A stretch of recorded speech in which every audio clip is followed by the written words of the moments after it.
Señor presidente en funciones, señorías, a partir de su comparecencia, me añado, por cierto, a los agradecimientos por estar usted presente hoy aquí en esa comparecencia.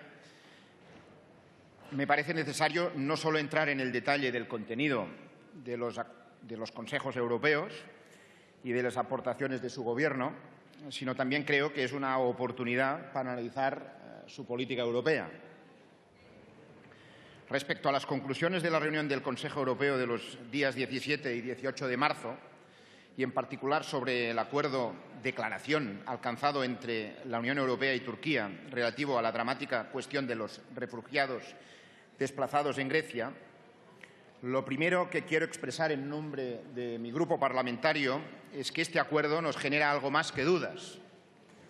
Ni lo compartimos en términos éticos, ni lo consideramos jurídicamente respetuoso con la legalidad internacional, ni tampoco le vemos ningún sentido práctico ni de eficacia a los fines que se dice quiere servir. De acuerdo con las informaciones difundidas por parte del ACNUR, de acuerdo con las informaciones difundidas por parte de distintos portavoces de las instituciones comunitarias que están actuando sobre el terreno, y de acuerdo también con las informaciones difundidas por parte de organizaciones no gubernamentales, es fácil llegar a la conclusión de que lo que está pasando sobre el terreno ni se corresponde con lo acordado, ni aún menos ha obtenido la respuesta necesaria que se esperaba por parte de los gobiernos de los Estados europeos. Quiero subrayar de entrada que el problema, a la hora de dar respuesta positiva en este asunto, no es ni mucho menos de las instituciones europeas, sino principalmente de la incapacidad de los distintos gobiernos de los Estados europeos, que han demostrado más apatía y más torpeza que visión acorde con los valores fundacionales de la propia Unión Europea. La posición de nuestro grupo parlamentario es solidaria con el acuerdo que se alcanzó en esta Cámara el pasado 16 de marzo y que se vio reflejada en la declaración institucional de la Comisión Mixta para la Unión Europea. Aquella declaración no solo contó, como se ha recordado, con el respaldo unánime de todas las fuerzas políticas, sino que marcó un encargo muy claro al Gobierno en funciones para la reunión del Consejo Europeo.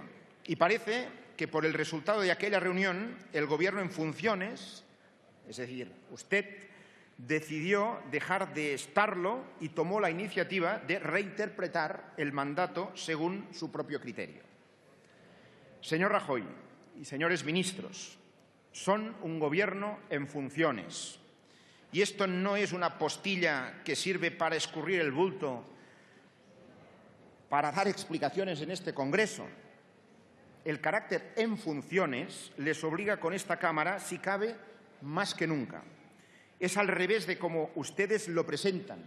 Precisamente porque no cuentan con la confianza de esta Cámara, tienen que actuar acorde con las precisas instrucciones que les damos, sin libres interpretaciones y, si es necesario, explicando ante el resto de gobiernos que han sido despojados de su capacidad de iniciativa política, porque son, precisamente, un Gobierno en funciones, como nos recuerdan cada día en la Junta de Portavoces. Fíjense, si ustedes hacen balance y comparan el contenido del mandato de la citada declaración institucional acordada en esta Casa con el contenido del acuerdo que usted nos ha descrito, que suscribieron entre la Unión Europea y Turquía, no solo podrán encontrar aquello que se diría coloquialmente, ¿no?, las famosas 7 diferencias, sino muchas más. De los 11 puntos de la declaración, en el acuerdo de declaración de la Unión Europea-Turquía no vienen recogidos más que juegos de palabras para intentar no perder la retórica. Hagamos un repaso concreto. Nos comprometimos a que no se aceptarían expulsiones colectivas a territorio turco. Solo cabe ver las imágenes que corroboran lo que nos dicen a todos los que están a pie del cañón. De la manera que se hacen los trámites y que se conduce a las personas, es evidente que se están ejecutando expulsiones colectivas, señor Rajoy. ¿Cómo lo pueden negar ustedes? Nos comprometimos en esta Casa a respetar el principio de no devolución y a que se aplicase todos los requisitos de la legislación europea de asilo, tampoco se cumple, tampoco se sigue. Y no lo digo yo, lo dicen los responsables de la Agencia Europea de Asilo, lo dicen y lo denuncian las ONG y lo evidencian los propios hechos. Nos comprometimos también en esta casa a que se deberían de reforzar los mecanismos de control sobre el efectivo destino de la ayuda económica en favor de los refugiados. Tampoco en eso vemos más que buenas intenciones en el acuerdo de declaración suscrito. Y finalmente, para no extenderme más en ese terreno, nos comprometimos también a promover el establecimiento de vías adicionales de llegada y reasentamiento de los refugiados, tales como visados humanitarios, reagrupamiento familiar, becas, etc. No he visto nada de esto en el acuerdo de declaración que ustedes han suscrito con Turquía. Entonces, señor Rajoy, la cuestión es muy sencilla en el debate que hoy aquí nos ocupa. Tenían un encargo muy concreto hecho por la unanimidad de las fuerzas políticas de esta Cámara. Y ustedes no lo han cumplido. Ustedes no lo han cumplido. En el mejor de los casos se podría decir que lo han interpretado a conveniencia. Pero yo creo sinceramente que simplemente han pasado de todo. Y una vez más han asistido en el Consejo Europeo como figurantes, como comparsa de un espacio de poder donde ustedes actúan como unos invitados de piedra, sin credibilidad, sin autoridad y sin ningún tipo de iniciativa. Y eso tiene sus causas, sus orígenes, sus razones, no es nuevo. Se lo decía al inicio de mi intervención, su comparecencia nos permite también, y nos obliga, creo yo, a hacer una valoración más general sobre su política europea. Las cosas no pasan porque sí, señor presidente. El ejemplo de su actuación en ese asunto es una muestra más, a nuestro entender, de su actuación política que se podría resumir en este terreno en 3 ideas. Primera, una descuidada y desorientada política europea que ha llevado a España a ser un país residual en el marco de la Unión Europea en estos momentos.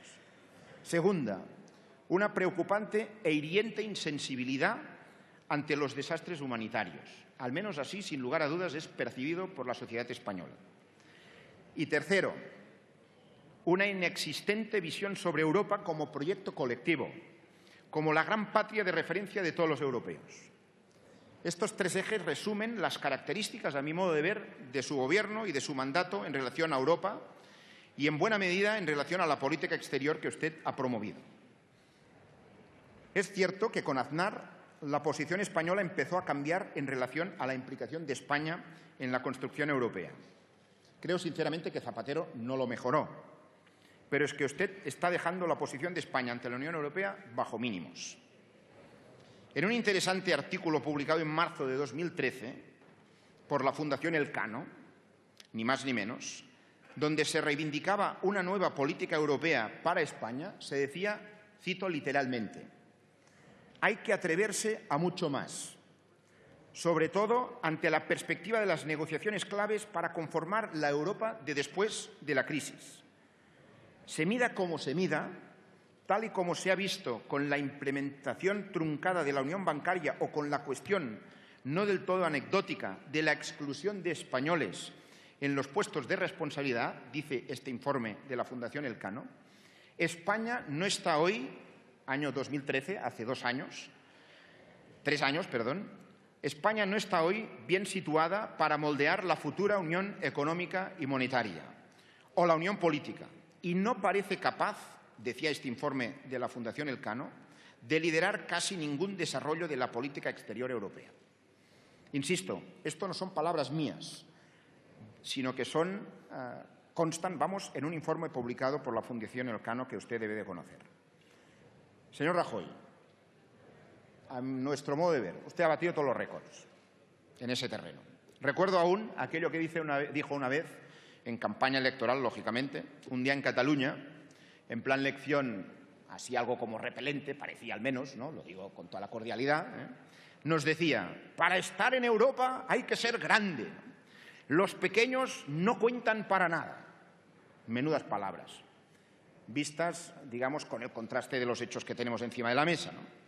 Pues mire, en estos últimos tiempos, repase, por ejemplo, el reparto de poder en las principales instituciones europeas y dígame cuántos representantes españoles reflejan que ustedes cuentan tanto, ya que son tan grandes, ¿no? Dígame, ahora no está y me imagino que no se habría ido por este motivo, ¿no? Pero ¿Y de Guindos? ¿No era el seguro presidente del Eurogrupo? ¿No le tenía usted acordado con los grandes países europeos?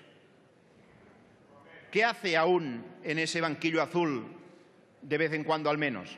Fíjese, solo ha logrado colocar a un cargo, como por cierto hacen como mínimo todos los países europeos, independientemente del tamaño. Y encima parece, no lo sé el cierto, que le ha salido algo rana. En Europa, señor Rajoy, el tamaño se ha demostrado que no importa. ¿Cómo puede ser que 4 vicepresidencias de la Comisión estén en manos de personas procedentes de países con menos de 5 millones de habitantes y, en cambio, España no tenga ni uno? O que también haya perdido el miembro que parecía eterno en el Banco Central Europeo y, en cambio, los vecinos portugueses sí están. ¿Cómo puede ser esta sintomática pérdida de influencia en las instituciones europeas? Pues la explicación tiene su lógica, a mi modo de ver, una lógica muy europea que parece que no es precisamente la suya. Resulta que lo que de verdad cuenta en Europa, señor Rajoy, son las buenas prácticas, la actitud responsable y comprometida en hacer las cosas bien, en definitiva, cumplir y, por supuesto, no mentir. Por cierto, el espectáculo de los objetivos de déficit que ustedes nos han explicitado estos últimos meses nos resulta bochornoso. ¿Cómo fue que mintieron tanto? ¿Cómo fue que se atrevieran a decir de forma tan rotunda que cumplirían a sabiendas que no lo harían? ¿Cómo tuvieron la osadía de bajar impuestos si no cumplían y lo sabían ustedes perfectamente con el déficit? Y ahora, ¿qué deben pensar de ustedes cuando encima dicen que el problema son las comunidades autónomas? Es que se piensa que en la Unión Europea son tontos, que se lo creen. Y con estas credenciales, ¿cómo quiere que le tomen a usted en serio? ¿Cómo espera que le reciban en una reunión del Consejo Europeo? No me extrañan sus pobres resultados. Y tampoco me extraña que sean incapaces de llevar con eficacia el mandato que, en relación a la cuestión de los refugiados, esta Casa les ordenó. Decía el informe publicado por la Fundación Elcano que antes citaba, decía también, hace 3 años, precisamente hace 3 años. La buena noticia es que si España se atreviera a dedicar más inteligencia y voluntad política al proceso de integración, dispone de varias ventajas comparativas que le permitirían reposicionarse pronto como socio influyente, decía el informe publicado por la Fundación Elcano. La mala noticia es que por el momento no existen indicios claros de que se desee abandonar el perfil bajo y diseñar una estrategia proactiva para los próximos años. Si hay algo peor que tocar fondo, decía este informe de la Fundación Elcano, es no saber qué hacer para volver a ascender. Pues 3 años después, exactamente 3 años después de la publicación de este informe, ahí están ustedes, tocando fondo y sin saber qué hacer para volver a ascender, aparte de dejar pasar el tiempo. Y en esto usted realmente es un experto, ¿no? Le decía antes que, además de todo esto, de toda esta incapacidad política y de esta falta de buenas prácticas, encima su actitud en relación a la crisis migratoria era de una preocupante y, a mi modo de ver, hiriente insensibilidad ante los desastres humanitarios. Y así, insisto, es percibido por la mayoría de la sociedad española. Y ha sido ciertamente así es como lo veo. Le voy a poner un ejemplo, solo uno, que me parece en ese sentido demoledor. Si en Cataluña la Generalitat, los ayuntamientos y las ONGs se han organizado para articular un dispositivo con el fin de atender a los refugiados, ¿por qué puñetas salen ustedes con ridículas interpretaciones competenciales y no arriman el hombro en el mismo sentido? ¿Por qué? ¿Por qué es tan difícil? ¿Por qué no hacen un solo gesto, aunque sea de vez en cuando, en este sentido, por ejemplo? En fin, termino mi intervención, señor o señora presidenta. Señor presidente ahora. Ha cambiado. Y lo quiero hacer para constatar en esta Cámara que, desde nuestro punto de vista, el proyecto común de Europa forma parte de la solución y que la anticuada arqueología institucional en que hoy ustedes han convertido España es ciertamente la parte del problema. Viendo, además, cómo prosperan los pequeños países en el seno de Europa, cómo se incardinan mejor y cómo, gracias a las buenas prácticas, se puede ganar peso y reforzar la integración europea al mismo tiempo. Y viendo también, por cierto, cómo se hacen trajes a medida sobre casos como el conocido Brexit, como muy bien usted nos ha explicado en su comparecencia, es razonable que les diga que considero imprescindible que Cataluña pueda ser un Estado dentro de la Unión Europea. Y aún más, creo sinceramente que cuando lo seamos, reforzaremos entre todos nuestro espacio común, que es Europa, que es el único que nos puede ayudar a hacer las cosas mejor, particularmente ante la crisis o ante crisis como la de los refugiados. Finalmente, háganse un favor, señor Rajoy. Dejen de ser menos Estado-nación y apuesten por una mayor integración europea de verdad.